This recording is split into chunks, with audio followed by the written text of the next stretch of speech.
नमस्कार, news India देख रहे हैं आप। मैं हूं आपके साथ सुचित्रा गुप्ता और मैं हूं आपके साथ मनीषा शर्मा। और इस वक्त हम बात करेंगे अभिनंदन के गुनाहगार जिसको अब मार गिराया गया है। दरअसल विंग कमांडर अभिनंदन वर्धमान को साल 2019 के दरमियान हिरासत में लेने का दावा करने वाले पाकिस्तान की सेना के मेजर मोइज अब्बास शाह की मौत हो चुकी है। आपको यह भी बता दें कि पाकिस्तान के दक्षिण वजीरिस्तान इलाके के तहरीके तालिबान यानी कि टीटीपी के साथ एनकाउंटर में गोली लगने से मेजर मोइज अब्बास शाह की मौत हो गई है। और पाकिस्तानी सेना के मुताबिक मेजर मोइज अब्बास शाह की अगुवाई में पाकिस्तानी सेना दक्षिण वजीरिस्तान के सरगोधा इलाके में तहरीके तालिबान पाकिस्तान यानी टीटीपी के खिलाफ ऑपरेशन चला रही थी। और इसी की अगुवाई में स्पेशल सर्विस ग्रुप के अधिकारी मेजर मोइज अब्बास शाह कर रहे थे। इस दौरान पाकिस्तानी सेना और तहरीके तालिबान के बीच गोलीबारी में आतंकवादियों को गोली लगने से मेजर मोइज अब्बास शाह की मौत हो गई। और साथ ही पाकिस्तानी सेना के लांस नायक जिब्रानुल्लाह की भी मौत हुई है। वैसे किस तरह से पाकिस्तान आपको बताया कि पाकिस्तान ने जो इन आतंकियों को अपने देश में शरण दी, ट्रेनिंग दी, पनाह दी और भारत और पाकिस्तानी शिया समुदाय के खिलाफ लड़ने के लिए उन्हें ट्रेंड किया, तैयार किया, वो कुछ दिनों के बाद पाकिस्तान के लिए ही सरदर्द बन गए। उसका सबसे बड़ा उदाहरण सुचित्रा की तहरीक ए तालिबान पाकिस्तान है, जो कि टीटीपी है, जिसके साथ अब एनकाउंटर के दरमियान उनका ही जो और ये देखिए, ये जो तस्वीर हम आपको दिखा रहे हैं, ये वही तस्वीर है जिसको मार गिराया गया है। बिल्कुल, तहरीके तालिबान और आतंकवादियों के बीच ये मुठभेड़ हुई है। मनीषा, देखिए, एक सुखद खबर एक तरीके से कह सकते हैं, क्योंकि जब विंग कमांडर अभिनंदन गलती से पाकिस्तान की सेना डाक गए थे, जब मिग दुर्घटनाग्रस्त हो गई थी, उस दौरान यही वो थे शाह जिन्होंने अभिनंदन के साथ बर्बरता की थी। हालांकि भारत सरकार ने बिल्कुल तत्परता के साथ अभिनंदन की वापसी तो करवाई, लेकिन देखिए एक तरीके से ये खबर आती है। देखिए मनीषा, हमने हमेशा सुना है कि कर्म हमेशा लौट कर आता है, और एक तस्वीर हम आज आपके साथ ये साझा कर रहे हैं। ये तस्वीर आप टीवी स्क्रीन पर देख पा रहे हैं, मारा गया अभिनंदन का गुनहगार। बिल्कुल, और किस तरीके से अभिनंदन वर्धमान जो कि विंग कमांडर थे और उनको टॉर्चर किया गया, उनको प्रताड़ित उस दौरान किया गया, लेकिन आखिर में तो देखिए सरेंडर तो सुचित्रा पाकिस्तान को करना ही पड़ा, लौटाना ही पड़ा ना। तब देश ने जश्न भी मनाया था और ये एक कूटनीतिक तौर पर भारत की एक बड़ी जीत भी थी। लेकिन ये एक लेसन है, एक सबक है पाकिस्तान के लिए कि वो अपने अंदर पनप रहे और पनाहगार आतंकवाद को खत्म कर दे, वरना किसी दिन यही आतंकवाद पाकिस्तान का भी खेल समाप्त करेगा। बिल्कुल मनीषा, हमने वो कहावत जरूर सुनी होगी कि आस्तीन के सांप, तो ये पाकिस्तान वही है जो आतंकवाद को पनाह तो देता है, लेकिन हमेशा से आतंकवाद पाकिस्तान पर ही भारी पड़ता हुआ नजर आता है, जहां मेजर मोइज अब्बास की मुठभेड़ के दौरान मौत हो गई है। और आपको ये भी बता दें, ये जो मेजर मोइज अब्बास हैं, यही वो इंसान है जिसने अभिनंदन वर्धमान को पकड़ने का दावा किया था, टॉर्चर किया था। और उसके बाद ये तस्वीरें जब आई, भारत ने बिल्कुल बीच में भारत कूदा और उसके बाद तुरंत ही अभिनंदन को वहां से वापस निकाला। और हमने ये भी तस्वीरें देखी थी काफी सुखद, जब अभिनंदन की विंग कमांडर की वापसी हुई थी, तो किस तरीके से पूरे देश में जश्न भी मनाया गया था। और ये पाकिस्तान के उस वक्त एक बहुत बड़ी हार थी, बहुत बड़ी करारी शिकस्त थी पाकिस्तान की। हालांकि कूटनीतिक जीत हर दम पर भारत के हिस्से आती रही है। पाकिस्तान के साथ जब जब दो टूक भारत होता है तो भारत की जीत और पाकिस्तान को नतमस्तक होना ही पड़ता है।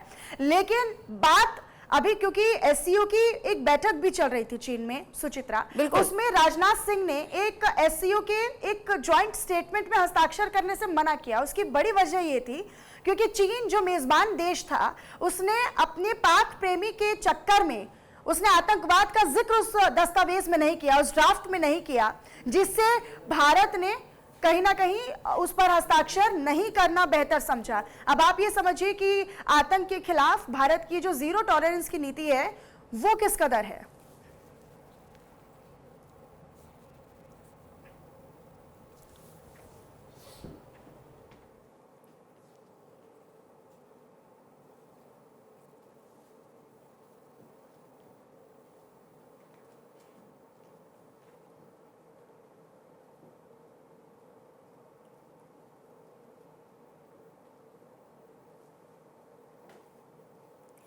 तो देखिए कौन था Pak major Moiz Abbas wing commander Abhinandan Varthaman को पकड़ने का दावा इस शख्स ने किया था।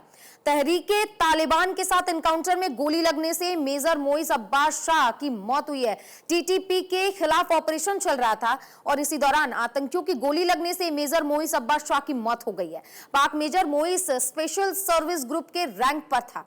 पाकिस्तान के चकवाल जिले का रहने वाला था ये मोइज शाह, जिसकी मौत हुई है, जिसने अभिनंदन वर्धमान को पकड़ने का दावा किया था। 2019 का ये पूरा वाक्य आपको बता रहे हैं, जब मिग उड़ते उड़ते डाक गया था, जो बॉर्डर है वो डाक गया था और जिसकी वजह से दुर्घटनाग्रस्त हो गया था। और यही वो मेजर था जिसने दावा किया था कि अभिनंदन वर्धमान को उसने पकड़ा। और हमने ये खबरें भी देखी कि किस तरीके से भारत ने तत्परता के साथ पाकिस्तान से बातचीत की और उसके बाद विंग कमांडर अभिनंदन वर्धमान को भारत वापस लाया गया। और उसके बाद ये खबर आई जहां आज अभिनंदन का गुनहगार मारा गया है।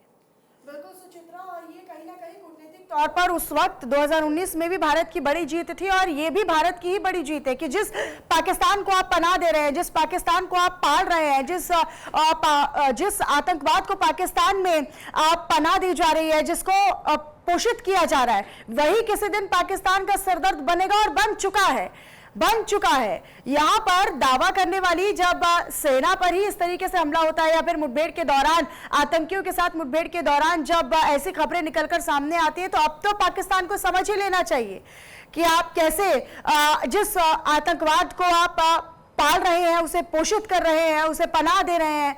तो कहीं ना कहीं अब ये काफी महत्वपूर्ण है कि आपको समझ लेना चाहिए।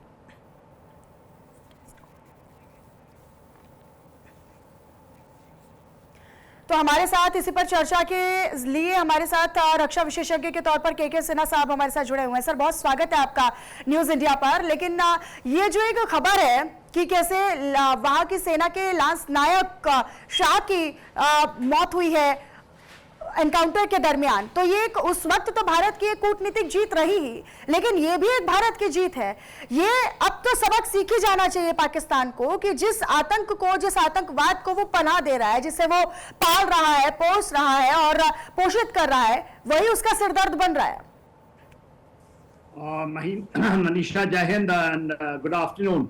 देखिए, आज आप सवाल कर रही हैं, जब आप याद कर रही हैं हमारे वीर चक्र अभिनंदन को, जो कि एक शूरवीर की तरह अपने मिग-29 को लेकर के पाकिस्तान के अंदर चले गए थे और उन्होंने वहां के एक F-16 अमेरिकन F-16 को मार गिराया था। खबर तो ये थी शायद 2 गिराया था, एक की पुष्टि है। और उनका भी विमान इसी हादसे में उनका विमान भी शिकार हो गया था और अभिनंदन को पैराशूट से वहां से इजेक्ट करना पड़ा था अपने एयरक्राफ्ट से, मिग-21 से। तो उसके बाद आपने पूरी जो घटना का विस्तार दिया, क्या जिसने उसको पकड़ा था वो पाकिस्तान के जो सेना का एक लांस नायक था, एक जवान था। वो आज खबर आई है कि उसको मेरे ख्याल से 25 जून को कल जो तहरीके तालिबान है पाकिस्तान ने मार डाला है। तो ये खबर हमारे लिए इसलिए इम्पोर्टेंट बनती है कि अभिनंदन के उस कामों को और आतंकवाद के जिस कारण से उनको अंदर जाना पड़ा था, ये बालाकोट का सर्जिकल स्ट्राइक के बाद की घटनाएं हैं 2019 में पुलवामा। तो पुलवामा के अंदर में जो जघन्य अपराध पाकिस्तान ने किए थे, उसी का एक रिट्रीब्यूशन था पाकिस्तान में, और उसी की कड़ी फिर 25 जून 2025 को टीटीपी के द्वारा उसको आगे की कड़ी को ले गई है। तो इसलिए बहुत इंपॉर्टेंट है। देखिए, उस समय जो इमरान खान साहब की सरकार हुआ करती थी और जिस तरह से वहां घटनाक्रम चला था, खास करके बालाकोट सर्जिकल स्ट्राइक का, जिसको पाकिस्तान ने कह दिया था कि नहीं, कुछ कौवे मरे, कुछ पेड़ों की पत्तियां गिरी, क्योंकि एक बहुत बड़ी उनकी तादाद में उनके आतंकवादी जो बालाकोट में थे वो मारे गए थे। और दूसरा, उन्होंने एक अभिनंदन का जो वाकया है उसमें एक मिग-21 बहुत उसकी पीढ़ी कम है, वो ऑब्सोलीट एयरक्राफ्ट है, उससे जाकर के आपने एक 4th जनरेशन और टॉप जनरेशन के एयरक्राफ्ट को मार गिराना एक बड़ी, ये दुनिया के लिए ही एक बहुत अचंभी बातें हैं। दूसरा, जो उनका बिहेवियर रहा वहां गिरने के बाद, जिस तरह से शेर की तरह वो चलते गए और चढ़ करके बाघा बॉर्डर से वापस करना पड़ा, और भारत सरकार का जो उस समय ये था ठोस कदम कि यदि आप नहीं करेंगे तो कुछ भी हो सकता है। जिस तरह से आपने देखा कि अभी ऑपरेशन सिंदूर के द्वारा हम भागलपुर में गए थे, तो उस समय भी भागलपुर निशाने में था, तो वो भी हो सकता था सेम चीज। और उसने उस समय यही बात था कि हम लोगों की मिसाइलें, हमारी चीजें ऐसे ही नहीं कि हम परेड के ऊपर में दिखाने के लिए बनते हैं। तो ये सब चीजें आपको याद ताजा होती है, ये नैरेटिव सामने आता है, ये जो वाकया है उसको याद दिलाता है। तो it becomes very very important for national strategy, security, हमारी ओन जो इसकी एक रिजॉल्व है कि टेररिज्म को हम खत्म करेंगे, उसकी एक कड़ी दिखती है हमें। सिन्हा साहब, यहाँ पर एक बात जो मुझे याद भी आ रही है, पाकिस्तान हर बार कहता है आतंकवादी हमले के बाद कि हम आतंकवाद को पनाह नहीं देते, ये हमारा कारनामा नहीं है। लेकिन आज जब टीटीपी के साथ सेना का ये जवान और साथ ही लांसनायक मारा जाता है, तो क्या इसे कहावत में कोट कर सकते हैं कि आस्तीन का सांप, ये कहावत इस वाक्य पे सही बैठेगा क्या? देखिए सवित्रा, जो आपने पूछा है कि ये आस्तीन के सांप, क्या ये ठीक बैठता है?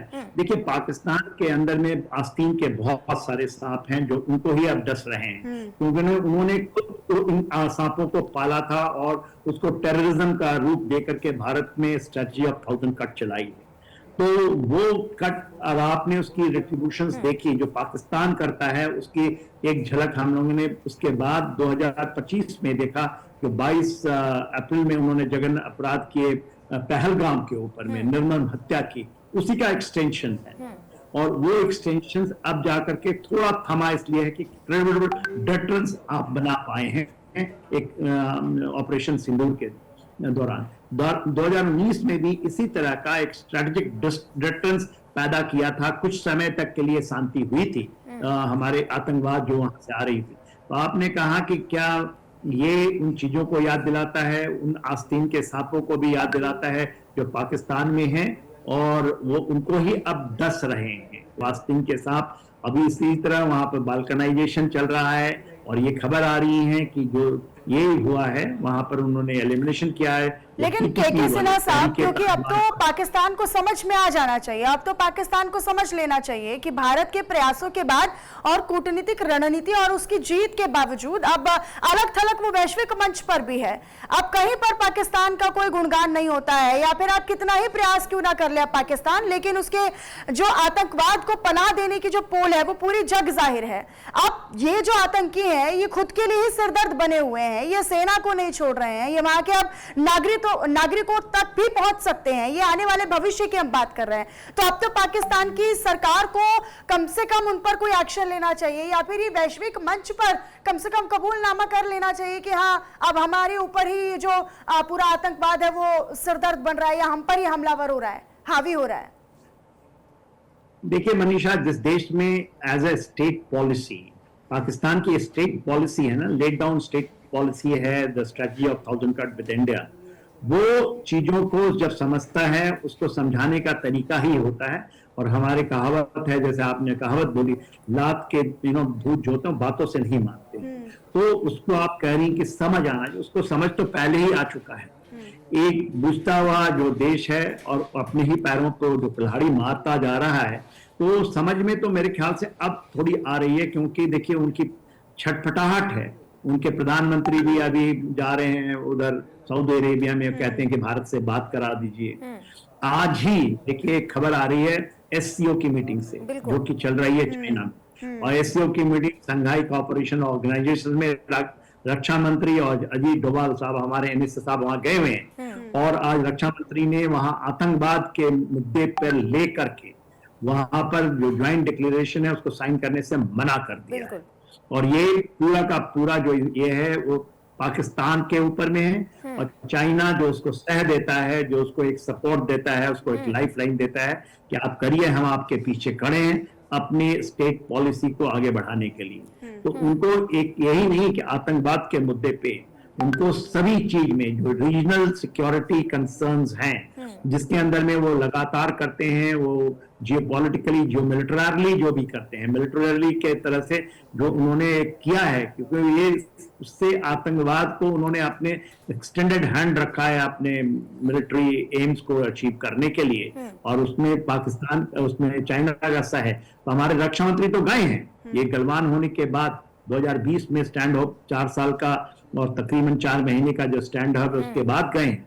मगर भारत की जो कार्रवाई है कि हमें तो इसी एनवायरमेंट में रहना है, हमारे पड़ोसी तो बदले नहीं जा सकते, मगर इनको हमें 2 तरीके से, एक है absolutely in a firm and resolute manner जिसको हम मिलिट्री एक्शंस कहते हैं, और दूसरा जो डिप्लोमेट की है फिलॉसफी आपकी और दूसरे तरीके हैं, उसमें हमारी जो जियोपॉलिटिकल है एंगल्स, उसके तरीके से इनको आप टैमिंग करेंगे, इसको टेम करते हैं, इसको आप जैसे बनाएंगे तो ये शायद समझ जाए। यही है उम्मीद के कारण साहब आप क्या कहेंगे, क्योंकि अब ये जो मेजर मोहित शाह है, अब इसको अगर ढेर किया गया है, इसकी मौत हुई है एनकाउंटर में ही टीटीपी के द्वारा। अब ऐसी तस्वीरें जब सामने आती हैं और यही वो शख्स था, यही वो लांस नायक था जिसने wing commander group captain Abhinandan Varthaman के साथ उतनी बर्बरता की थी, उन्हें टॉर्चर किया था, उन्हें प्रताड़ित किया था, लेकिन फिर भी अभिनंदन वर्धमान जो है वो शेर की दहाड़ के साथ चलते हुए नजर आए थे, जिसकी हम तस्वीरें भी लगातार अपने दर्शकों को दिखा भी रहे हैं। अब जब ऐसी खबरें आती हैं तो क्या एक संदेश पहुंचता है, क्या संदेश आप भी समझ रहे हैं, क्या आकलन आपका कह रहा है?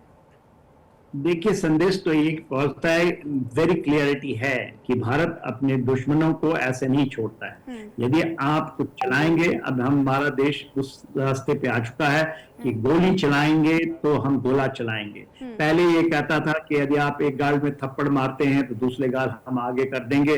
शायद ये हमारी पॉलिसी थी इन नटशेल जो समझने की, कि आप यदि करते हैं तभी हम आपके ऊपर हाथ नहीं उठाएंगे। अहिंसा का ये जो सिद्धांत से हम चलते थे और उसी के कारण हमें बहुत कुछ कुर्बानियां देनी पड़ी हैं, क्योंकि आज की दुनिया में ये चीजें बेमानी सी हैं कि आप ये कहें कि एक गाल में थप्पड़ मारे, एक कुछ वो करे और हम उसको सह करके उसको समझाने की चेष्टाएं करें और ये सोचे कि हम लोग इस चीजों को करेंगे तो वो एक दिन समझ जाएगा और फिर उस रास्ते पे आ जाएगा। वो जमाना गया।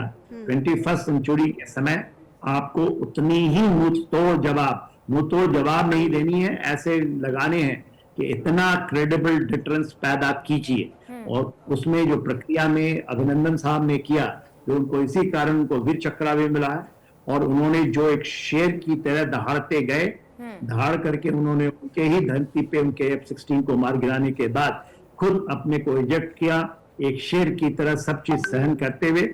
और आप जिस फौजी की बात कर रही है जो उन्होंने बहुत पड़ताड़ना की, उनको बटों से मारा। सिन्हा साहब, जिस तरीके से अभी थोड़ी देर पहले हम SCO समिट की बात कर रहे थे, रक्षा मंत्री वहां गए हुए और जॉइंट डिक्लेरेशन पे उन्होंने साइन करने से मना भी कर दिया, ये हमने देखा। साथ ही सिन्हा साहब, मैं जरा ये समझने की कोशिश करूंगी कि जिस तरीके से भी हम थोड़ी देर पहले चर्चा भी कर रहे थे कि पाकिस्तान ये बात अब एक्सेप्ट क्यों नहीं करता कि आतंकवाद से वो भी परेशान है।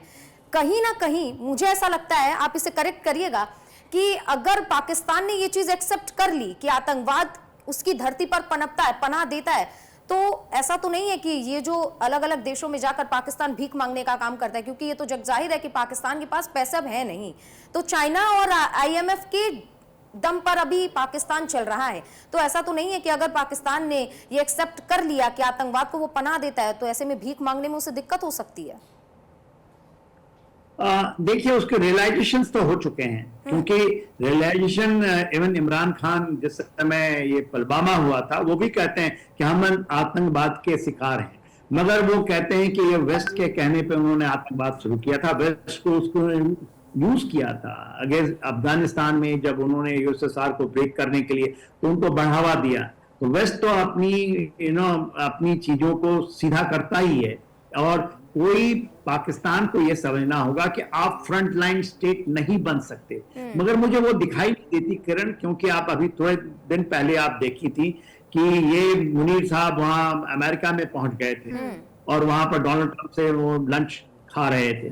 उस समय जो बातें हुई हैं, जो कि आई है भारत में, उसका आकलन होता है, क्योंकि अभी भी वो front line, double game, double cross, state sponsored terrorism, इस सब का सहारा लेकर के, तो ये एक जो ऊंची राजनीति करता है, ऊंची उसकी नीतियां हैं, स्ट्रेटेजिक एम्बिशंस हैं।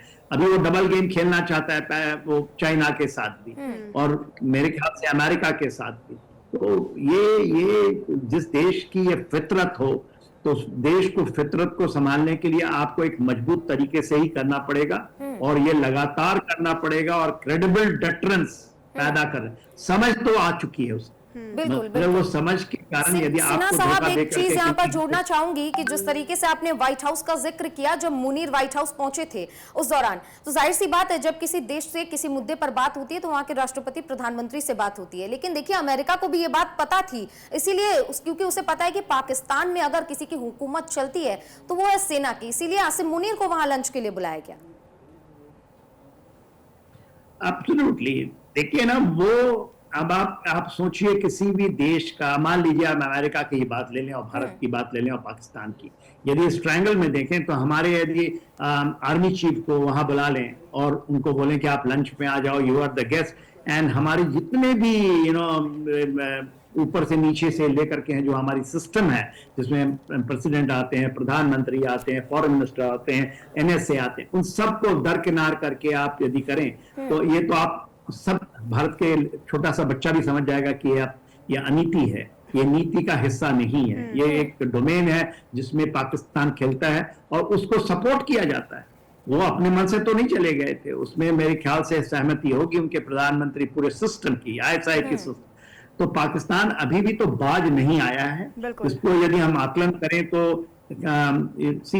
ऑपरेशन सिंदूर ने काफी हद तक इनको चेता दिया है, एक चेता भी दिया है, लेकिन अब ये जो शाह की मौत है, अब इससे सबक ले लेने की जरूरत पाकिस्तान को और पाकिस्तान की सरकार और सेना दोनों को है कि जिसको वो पनाह दे रहे हैं वो आस्तीन का सांप है, एक दिन इन्हें भी डसेगा ही डसेगा, क्योंकि वो अपनी फितरत से तो बाज नहीं आने वाला है। संभलने की जरूरत अब इन्हें है। अगर ये डेडलाइन पर भी, अब तो ये डेडलाइन ही समझ लीजिए, अब ये डेडलाइन पर भी अगर नहीं समझेंगे तो फिर आने वाले भविष्य की जिम्मेदारी भी पाकिस्तान की होगी, सरकार की होगी, वहां के आवाम की होगी।